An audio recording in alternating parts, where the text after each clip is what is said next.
السلام عليكم، معكم فضاء نجاة. هنا بالنسبه حبيتو تغسلوا حوايجكم غابيد تما غابيد. انا هنا حوايجي غير خفاف هكذايا يكونوا نقيين بيان سور، هذا حاجاكم العرق.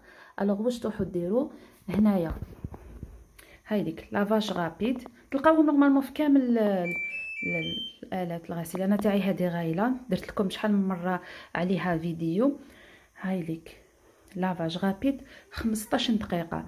هنا شوفوا التمبيراتور ما كاش. الوغ نديرها 20 دوغري. شوفوا زادت في درجه، زادت في الوقت لهيك. شغل حبيت اذا حبيت غير نشللهم برك 15 دقيقه ندير لهم بيان سور الصابونه. اذا حبيت ندير لهم درجه الحراره شوفوا شحال زادت لي 23 دقيقه. هنايا فيتاس ما حيش يتعصروا مليح مليح، انا ما يهمنيش هنا باسكو اصلا سخانه. غانساج يتشلوا 2 مرات وخلاص، ونشعل الماشينه. بيان سور ندير الصابون، ما نديرش بزاف الصابون اصلا، سامحولي اصلا ما كاش بزاف حوايج وما ريش رايحه طول لي بزاف. ندير بوشون هكذاك لا ميم با كاع.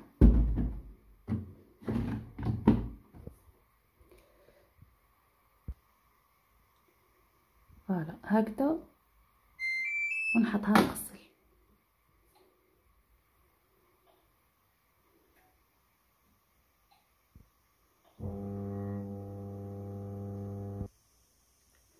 انا هنا عاودت نحيت لها درجه الحراره، خليتها هكاك بالماء بارد عادي، رايحه تدي لي 15 دقيقه.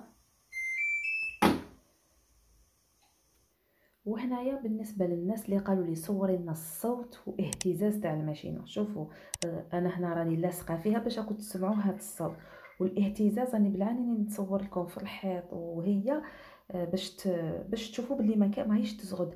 اول حاجه لازم تحطوها ارض شغل في الارض ديريكتومون باسكو راهي ثقيله 12 كيلو. بيان سور تكونوا نحيتوا لي فيس هذوك اللي يجوا من اللور.